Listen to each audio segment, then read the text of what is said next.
Good morning, everyone. Imagine being able to stand in your own authenticity without worrying about the thoughts of others. Well, that is the promise of Don Miguel Ruiz in his book, the on the Four Agreements, and the second agreement, which is taking nothing personally. So that's what we're going to be talking about this morning. The sawabona, and this is the moment we take to connect my high self, calling forth your high self, seeing my high self, bringing forth the best that spirit can bring forth from me, so that we come together to create this sacred moment together, or these few sacred minutes together, to make them rich and meaningful for one another. And the reply, if you're into that, is Yabo Sawabona. I see you seeing me. And that's just completing that circuit of connecting, like I say, heart to heart, mind to mind, across space and time. Breathing into that and feeling it. Thank you. Adventure. We are on the adventure of Advent, that coming up to Christmas, the growing and preparing ourselves for the birth of new light. And at Unity Kitchener, that means living into the four agreements, the second of which is taking nothing personally. And this is the second week of Advent, which is peace. And peace is what the second agreement of taking nothing personally is, what we get when we live by that second agreement of taking nothing personally. So let's dive into what that looks like, feels like, and lives like. The Zen Parable I'd like to share with you. The story of a fellow who was in a village and feeling very impoverished at the time, that there wasn't a lot around. And he woke up one morning and found that his garden had all of a sudden sprung up with all these herbs, and all the villagers came over and said, "Oh, wow, you're so lucky. You're so super blessed that this has happened. What good fortune." And the man replied, "Wait, maybe yes, maybe no. Um, Breathe, feeling my feet. It's neither good nor bad. Uh, it just is." And so a few days later, he woke up in the morning to find that there was this horse had come into his yard and had eaten all the herbs. And so all his neighbors came over and saw and said, "Wow, well, that didn't last long, and this is a terrible thing that's happened." And he said, "Well, maybe yes, maybe no. Feel my feet, feel my breath. It just is." And when he discovered that no one seemed to own the horse became his. And again, his neighbors came over and said, "Oh, wow, what wonderful good fortune that you've suddenly got a new horse." And he says, "Well, maybe yes, maybe no. Breathe, feel my feet. It's not personal, just is." And within a few days, the horse disappeared, had run off as easily as it had come. And again, the villagers went, "Oh, wow, this is a terrible thing that's happened." He says, "Maybe yes, maybe no. Breathe and feel my feet. It just is. It's not personal." Yeah, and the horse returned and brought with it six more horses, including a beautiful big stallion. And the villagers are going, "Oh, wow, you're even more lucky. Like, great things just seem to happen." And just as always, the fellow replied with, "Maybe yes, maybe no. Um, Feel my feet, feel my breath. It just is." And as things happened, his son fell in love with the stallion and tried to break it, and ended up falling off and breaking his arm. And the army showed up and conscripted all of the boys in the village, and his son couldn't go because he had the broken arm. And to all of these things that happened, whether they were calamity or great blessing, his response was always the same. And the villagers gradually began to get it, that they didn't have to do this wild cycle of declaring it good or bad, and recognizing that yes, it just is, and it's often in the framing of it. And that's really what it is, to take nothing personally. So when stuff happens in life, we have the choice of taking it personally, or not. And when we take it personally, then we spend all this energy on getting angry, getting frazzled, getting stressed out, getting exhausted from being frazzled and stressed out, or depressed, or guilty, or all of those other things that can happen. Or the choice to just not go there, not do that. And you go, well, it doesn't really feel like a choice. You know, this happened, and so I get stressed out. And when we recognize that we can do that, breathe and choose our reaction, or choose our response, we suddenly realize that it doesn't have to be personal. If someone calls you a purple bus, how does it feel in your body? You've, even if they came up and said, "You are the most purplest bus I've ever seen," you might be a little taken aback and surprised, but it's not gonna trigger you or bother you or upset you in any sort of way, in all likelihood. The reality is that when somebody comes at you calling you anything from, an idiot to whatever, to any of the things that might trigger you, you can hear it as though you're hearing being called a purple bus, and just having it not affect you. And when we realize that actually is an option, then all of a sudden, all that energy that we invested in being angry and exhausted and stressed out and so forth, we have that energy available to deal with the situation at hand. So, one of the ways that we do this is to own our own stuff, and only our own stuff. So, what does that mean? It means being able to distinguish between my business, God's business, and other people's business. If someone is upset, that's their stuff. That's on them. It's not up to us to make other people happy, even though they may insist that it is our responsibility to make them happy. And it's like they've tossed us a baited hook that we can choose to bite or to not bite. And if we bite it, then we have all that feeling of angst and everything, and we make it our problem. The other option is to go, actually, no, not my problem, and you know, create a space and compassion for them to deal with their own, take responsibility for their own experience. On the flip side of that, we get to do exactly the same thing for taking our own experience, taking responsibility for our own experience. And in the same way, as externally, we don't have to believe everything that we hear in our own heads. When the voices within ourselves are calling us names or coming down hard on us, we can choose to breathe and thank them for sharing, and just not bite, just not buy into what we're being told. Connect to that higher self that has compassion and holds space and can choose different. When I take it personally, I'm coming from a space of fear. Coming from a space of being the victim, and the victim to whatever the circumstance is.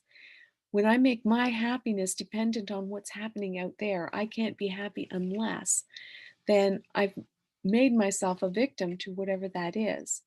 And my moods and my way of being and everything are going to be tossed about based on what else is happening around me. Alternatively, if I'm creating from within, I can be happy anyway. And really, it's about remembering the truth of myself. If I'm buying into the fear and the victimhood and everything, I've forgotten that truth. I'm seeing myself as limited. I'm seeing myself the as the smaller human aspect caught up in the world of circumstance. It's the difference between living from the outside in or living from the inside out. And when we live from the inside out, we can choose to be happy anyway. So it's knowing that whatever's happening out there, it's not personal, and I don't have to take it personally. It's about breathing into our body and feeling that connection and being able to stand in our authenticity, feeling our feet on the ground, and, from that space, choosing a reaction or choosing a response rather. Sometimes it takes, having a couple of affirmations in our pocket that we can, and the pocket either physically or a mental pocket, where when we're feeling triggered, we can actually choose to come from a different space and remind ourselves that nothing can disturb the calm peace of my soul, even this. Or this too is good, this too is God, this too is for me, and I can see the blessing in this, or I will see the blessing in this. Getting curious instead of furious. Why is this triggering me? What is it in here that I'm buying into and believing in? What old pattern or old programming am I running here that is connecting to whatever the other person is saying? And can I find that higher aspect of myself that feels differently or knows differently? That tell me more. Where are the truths in this, and how can I grow and live from, or be in a different space? The owning my own stuff and doing the composting work, doing my shadow work. Nothing has meaning but the meaning I give it. And I can choose to experience things as they come up as being against me, or I can choose to recognize them as an opportunity to grow and an opportunity to heal. Thank you, Holy Spirit, for revealing this aspect of me that I need to heal and that I would prefer to heal. Give it a meaning that works for you. So, creating space for possibility.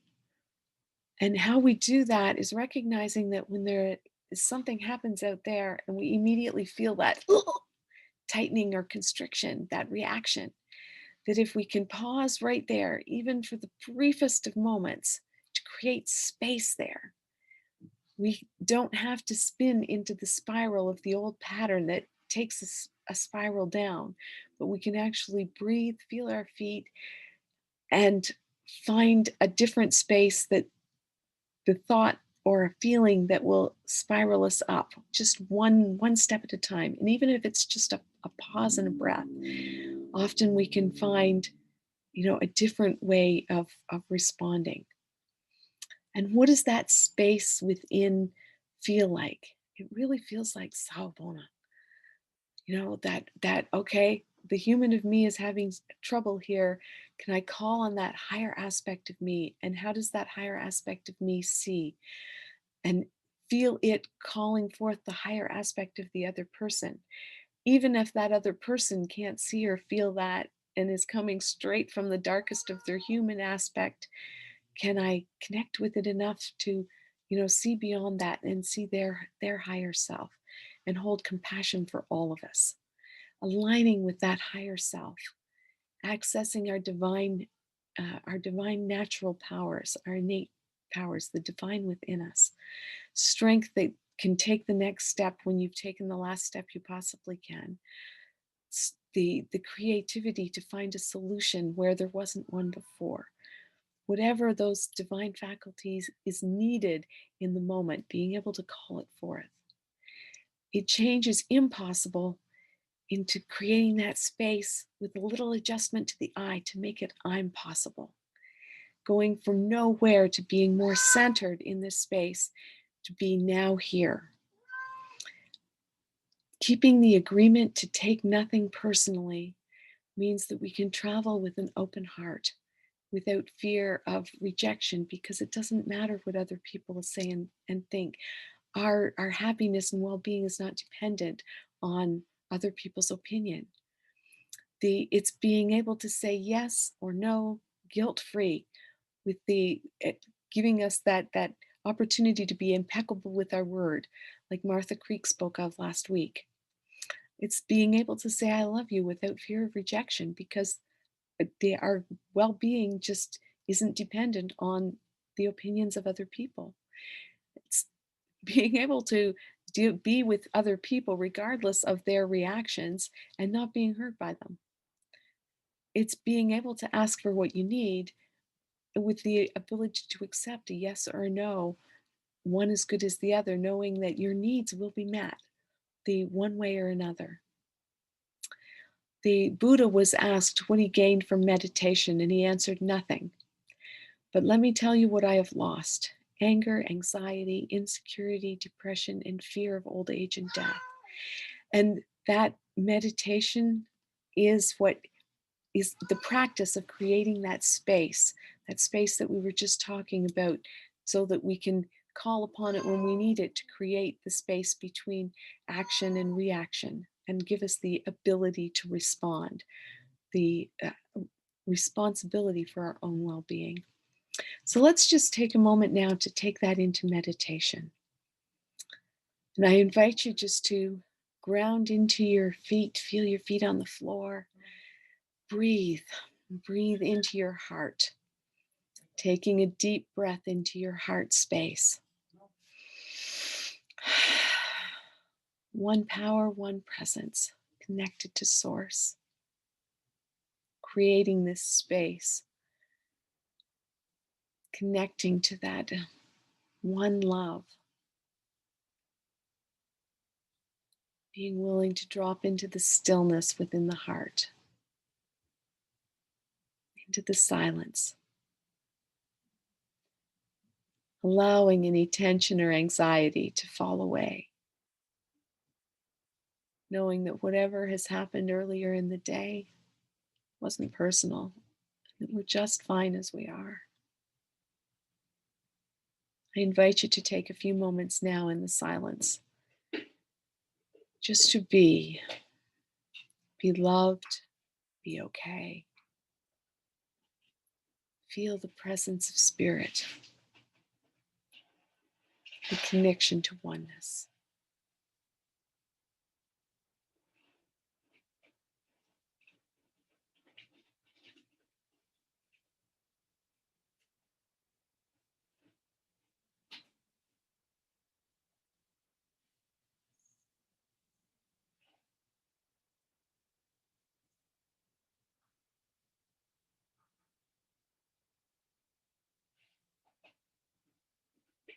For the awareness that peace is available aplenty, for the mere asking and pausing to find it. We're truly grateful for that awareness. In loving gratitude, radiating that blessing of peace out to the world, feeling it wash back to nourish ourselves.